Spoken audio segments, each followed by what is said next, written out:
오늘 말씀의 제목이 뭡니까? 날 불러주시오. 세상에서는 국무총리나 장관은 대통령이 불렀습니다. 대통령이나 국회의원은 국민이 투표로 불렀습니다. 하나님 나라에선 하나님의 사람을 하나님이 불러서 쓰십니다. 부름받은 사람들은 자기를 부르신 이의 뜻을 실현하기 위해서 일합니다. 우리 기독교는 부르심으로부터 시작합니다. 하나님은 우리를 선지자로 부르셔서 그 입술에 사랑의 말씀을 담아주십니다. 성령님은 우리를 사도로 부르셔서 평화의 일꾼 되게 하십니다. 예수님은 우리를 제자로 부르셔서 생명을 꽃피우게 하십니다. 먼저 하나님은 우리를 선지자로 부르셔서 우리 입술에 사랑의 말씀을 담아주십니다. 에레미야 1장 5절을 함께 읽겠습니다. 내가 너를 모태에 짓기 전에 너를 알았고 네가 배에서 나오기 전에 너를 성별하였고 너를 여러 나라의 선지자로 세우노라 하시고, 하나님께서 에레미야를 부르시려고 얼마나 오랫동안 철저히 준비했는지 모릅니다. 우리를 부르심도 마찬가지입니다. 하나님께서 언제 나를 아셨냐면 모태에 짓기 전에. 하나님께서 어떻게 나를 성별하셨냐면 배에서 나오기 전에. 하나님께서 무엇하러 나를 세웠냐면 선지자로 하나님 말씀을 말하게 하려고. 에레미야는 하나님의 부르심에 뒤로 빼고 사양하고 못한다고 합니다. 에레미야 1장 6절입니다. 내가 이르되 슬프도소이다. 주 여호와여 보소서 나는 아이라 말할 줄을 알지 못하나이다. 뒤로 빼는 변명이 세 가지입니다. 하나는 울고 싶습니다. 슬프도소이다. 하나는 나는 아이와 같습니다. 또 하나는 나는 말할 줄을 모릅니다. 울고 싶습니다 하는 것에 대한 하나님의 말씀은 에레미야 1장 8절. 너는 그들 때문에 두려워하지 말아라. 내가 너와 함께하여 너를 구원하리라. 나 여호와의 말이니라. 또 나는 아이라 하는 것의 변명에 대한 하나님의 말씀은 에레미야 1장 7절. 여호와께서 내게 이르시되 너는 아이라 말하지 말고 내가 너를 누구에게 보내든지 너는 가며 내가 내게 무엇을 명령하든지 너는 말할지니라. 말할 줄을 모릅니다에 대한 하나님의 말씀은 에레미야 1장 9절입니다. 여호와께서 그의 손을 내밀어 내 입에 대시며 여호와께서 내게 이르시되 보라 내가 내 말을 내 입에 두었노라.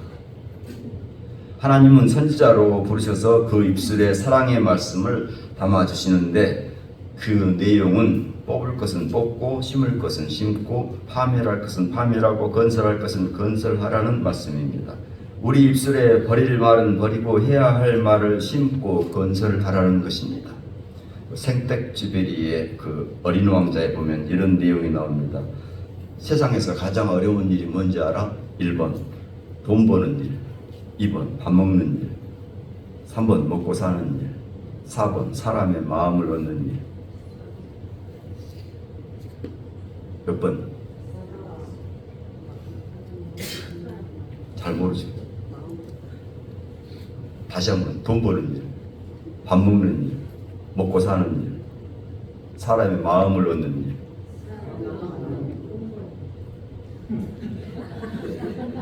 다수결로 해야 될 것 같은데. 세상에서 가장 어려운 일은 사람의 마음을 얻는 일이죠. 사람을 잡으라 했더니 멱살을 잡는 사람이 있습니다. 멱살을 잡는 사람은 상대방의 주먹에 자기 배를 내놓아야 합니다. 멱살을 잡을 것이 아니라 마음을 잡아야 하죠. 사람의 마음을 잡는 말을 많이 하고 다녀야 하나님이 불러 쓰시기 전에 사람들이 불렀습니다. 사람의 마음을 잡는 말은 다른 것 없고요, 공감하는 말입니다. 하나님은 우리를 선지자로 부르셔서 우리 입술에 사랑의 말씀을 담아주시는 은혜가 함께 하시기를 바랍니다. 두 번째, 성령님은 우리를 사도로 부르셔서 평화의 일꾼 되게 하십니다. 사도행전으로 가겠습니다. 사도행전 9장 17절. 아나니아가 떠나 그 집에 들어가서 그에게 안수하여 이르되 형제 사울아 주 곧 네가 오는 길에서 나타나셨던 예수께서 나를 보내어 너로 다시 보게 하시고 성령으로 충만하게 하신다 하니. 사도 바울 처음 이름이 뭐였죠? 바울, 사울. 회심하고서 바울이 된 거죠. 사울의 이름의 뜻은 희망, 바울의 뜻은 작은 자. 왜 큰 자가 아니고? 희망의 사람은 주 앞에서 작은 자여야 한다는 것입니다. 사울은 하나님을 믿는 일에 두 번째라면 서러울 일이었죠. 열심당원이요 바리새파요 율법주의자였습니다. 교회에서 가장 위험한 일은 잘 알지도 못하면서 열심인 것입니다. 자기가 생각하는 하나님만이 하나님이며 다른 하나님이 있다면 모조리 잡아다 처형해야 했습니다. 오늘도 사울은 예수님이 하나님이라고 믿는 사람들을 잡아서 처형하려고 영장을 발부받아가지고 시리아 땅 다메섹까지 쫓아갔습니다.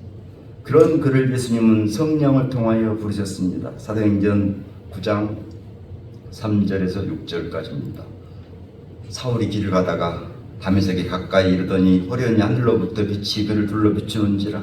땅에 엎드러져 들으며 소리가 있어 이르시되 사울아 사울아 네가 어찌하여 나를 박해하느냐 하시거늘 대답하되 주여 누구시니까 이르시되 나는 네가 박해하는 예수라. 너는 일어나 시내로 들어가라. 네가 행할 것을 내게 이를 자가 있느니라 하시니. 이때부터 사울은 아무것도 보지 못하고 사람의 손에 끌려서 다메섹으로 들어가서 사흘 동안 보지 못하고 먹지도 마시지도 못했습니다. 사울이 다시 눈을 뜨는 데에는 아나니아라고 하는 주님의 제자가 섭리되었습니다. 아나니아는 환상 중에 주님으로부터 집가에 있는 유다 집을 찾아가 사울을 위해서 기도해 주라는 지시를 받습니다. 그런데 그 기도 대상이 누구라고요? 사울이라는 말을 듣고 깜짝 놀랍니다. 사울은 그리스도인들의 위협이며 파괴자요 처형자였습니다. 사도행전 9장 15절입니다. 주께서 이르시되 가라. 이 사람은 내 이름을 이방인과 임금들과 이스라엘 자손들에게 전하기 위하여 택한 나의 그릇이라. 내 이름을 전하기 위해서 택한 나의 그릇이라고 한 것은 평화의 주님을 온 세계에 전하기 위하여 택한 그릇이라는 것입니다. 더 이상 위협이나 파괴자나 처형자가 아니라 평화를 위해 준비된 그릇이라는 것입니다. 사도행전 9장 18절 19절입니다. 즉시 사울의 눈에서 비늘 같은 것이 벗어져 다시 보게 된지라. 일어나 세례를 받고 음식을 먹음에 강건하여 지니라. 비늘 같은 것이 벗어지는 일은 주님을 잘못 안 것, 주님을 잘못 생각한 것, 주님을 잘못에 대한 잘못된 마음, 잘못된 믿음의 비늘이 벗어져서 주님은 평화의 주님이심을 다시 보게 된 것입니다. 성령님은 우리를 사도로 부르셔서 평화를 전파하게 하시는 섭리가 우리와 함께 하실 것입니다. 세 번째, 예수님은 우리를 부르셔서 제자로 부르셔서 생명을 꽃피우게 하십니다. 마태복음으로 가겠습니다. 마태복음 10장 1절 함께 읽겠습니다. 예수께서 그의 12제자를 부르사 더러운 귀신을 쫓아내며 모든 병과 모든 약한 것을 고치는 권능을 주시니. 예수라는 영화 제목이 있는데요. 그 영화에 보면 예수님의 제자 나다나엘은 그 무화과 나무 아래 앉아 있다가 눈을 들어서 무화과 나무 잎 사이로 하나님의 형상 같은 빛을 봅니다. 그래서 나다나엘은 그 빛이 하나님인 줄 깨닫습니다. 마침 그때 빌립이 와가지고 따라갔다가 예수님을 만나고 그 예수님이 무화과 나무에 나타났던 하나님임을 알게 됐죠. 무화과 나무 아래는 우리의 일상생활입니다. 나를 따라오라 내가 사람을 낳는 어부가 되게 하리라는 말씀에서 어부와 관계된 그림은 물고기입니다.